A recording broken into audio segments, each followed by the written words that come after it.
All right, so we're gonna do a home mobilization of the upper trap using a barbell. So for this, what I'm gonna do is I'm gonna lean forward and I'm gonna kind of position that barbell right around the top of the upper trap. So it's not on my neck, but it's right at the base of my neck where that upper trap starts to come in.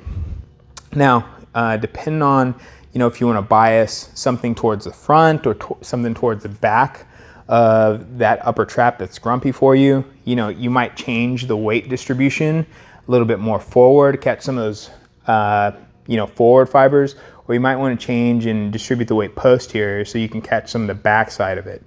But, if we're just talking about, the base position, I'm going to balance it out across the front and back. Now my opposite arm is going to stay here and just basically hold it in place for balance.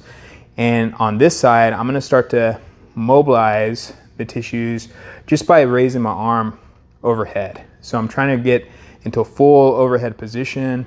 Nothing should hurt, nothing should be causing pain. We expect it to be a little bit grumpy, but pain is kind of different than being uncomfortable.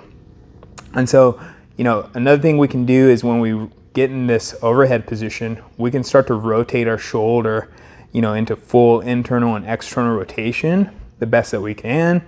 And so the idea is, we're in this kind of locked out position, and now we're starting to create a rotation component around the tissue and fascia that's being anchored underneath.